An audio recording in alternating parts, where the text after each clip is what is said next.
Guitar tips. Guitar tips. Just the tips, just for you. Guitar tips. That's right. Hello and welcome. My name is Adam Levy. This is my video blog series right here on YouTube. As you may know, I'm in the midst of doing a mini series within the broader Guitar Tips series. And this is called the ABCs of Guitar Tips. And what I'm doing week by week, letter by letter, working my way through the alphabet and really getting into just one particular idea each week, using a key word that starts with the letter of that week. So this is week 7, A, B, C, D, E, F, G. Week 7, I need a G word. The G word for this episode is grow.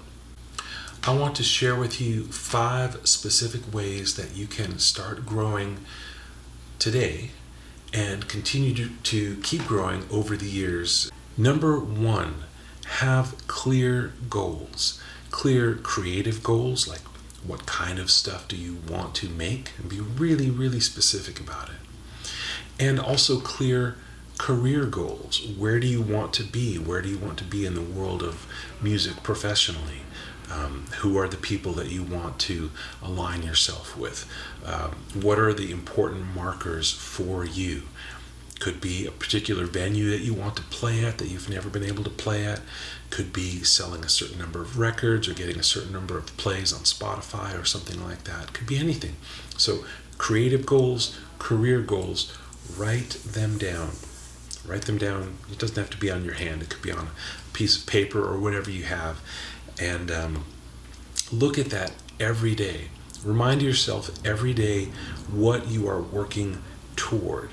And that's going to help you get there in a more direct way instead of kind of, you may get there anyway. You may reach your goals, in a roundabout way. But if you want to, I can't say streamline it, because really a career in creative work as a guitarist, or really any kind of creative work, I don't think it's even possible to streamline that. There's always going to be detours and some potholes and unexpected things. But the more clear you are in your own mind with why you're doing what you're doing, I think the more you can cut out, and the more directly you can get where you're trying to go. And that's the big idea. So that's number 1.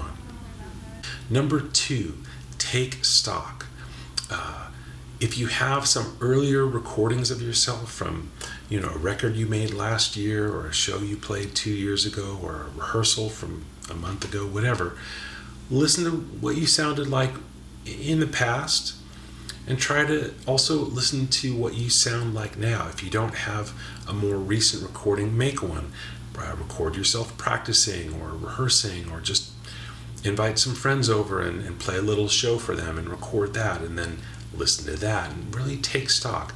Be honest with yourself. See what's going on there. Are you going in a good direction from where you were to where you are now? And if you're not, try to right your ship so that you're going in the direction that you want to go in and need to go in. And if you're not clear about what that is, go back to your list of goals, okay? So that's number 2, take stock. Number 3, whenever possible, play with musicians who are better than you. That's not easy for everybody to do. I know that. You may not know where to find those people. You may be a little bit intimidated to initiate a conversation with them, or to suggest getting together to play, or for a gig or whatever.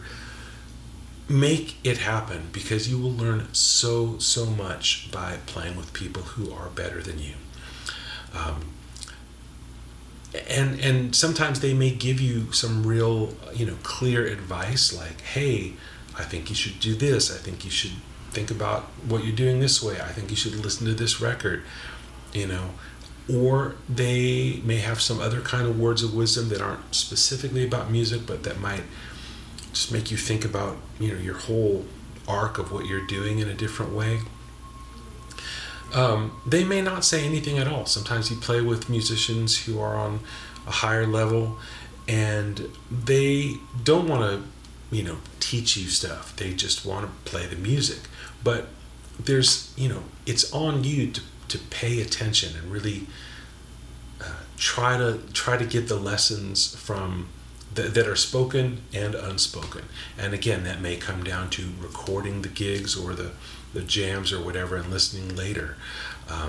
But really try to hone your sensitivity to lessons that you can learn in any situation. And whenever possible, really do seek out people who will kick your ass in the best way and play with them. That's you will grow so much. Side note, make sure you pay that forward later on when you find yourself farther down the road and some younger, less experienced musician reaches out to you and says, hey, could we get together and play some music? Say yes. Number 4, eat your vegetables. And I mean that literally and figuratively. Literally, eat vegetables, like take care of your health. Eat well, rest well, find some kind of exercise that you can do regularly. Whether or not you really love to do it, it's not the point. Just do it. Get a good night's sleep. Eat your vegetables, drink water, take care of your body. You're going to need it. As you grow as a musician, there won't be much point to growing creatively if your body is just falling apart. So when I say eat your vegetables, I literally mean, eat your vegetables, take care of yourself. But I also mean figuratively, practice stuff that really isn't fun. Practice time isn't, or I don't think it should be the time that you just practice the same songs that you already know or the same licks that you already know. Go back to your creative goals list in from step 1 here, and see what your goals are. Practice stuff that is going to push you in that direction towards where you want to be. That may mean you're practicing stuff that doesn't sound good today, may not sound good tomorrow, it may not sound good next week, but you keep practicing it until it does start to sound good, because you can make music from stuff that is currently just ideas that don't sound musical, because you don't have the control with your hands yet, or the clarity with your mind to turn it into real music. So when you sit down to practice, eat your vegetables. Number 5, push yourself past your own comfort zone at least once per week. So I don't know where your imaginary borders are, where you think like, okay, I'm comfortable here. Like, if you're honest with yourself, you know where those limits are. The things that you tell yourself, oh, I can't do that. I'm not ready to do that. Other people can do that. I can't do that, or I don't do that, or whatever the language is you tell yourself. Push past that, even if it's just 1 or 2 small steps past where you think you are. That's how you grow. You take a gig that you think you're not quite ready for. Maybe you pick up a new instrument that's, mandolin or banjo or steel guitar, or maybe you start singing and you've never sung before, or whatever it is. I don't know what it is for you. Figure out what it is and really push past it. Maybe it just has to do with social stuff. You're not comfortable talking to certain other people that you want to talk to in music, or just whatever it is. You know what it is. I don't know what it is for you. Push past that. That's going to guarantee that you're always growing. That's where the growth really, really happens. And there you have it. Those are the 5 steps that I believe will help you grow today and help you continue to grow throughout your life as a guitarist, as an artist, as a creative person. So until next week, which will be the letter H, I'm Adam Levy for Guitar Tips. I happen to be in New York City this week. Maybe you can tell because it's a little noisier than usual. Stay tuned and take good care. And grow.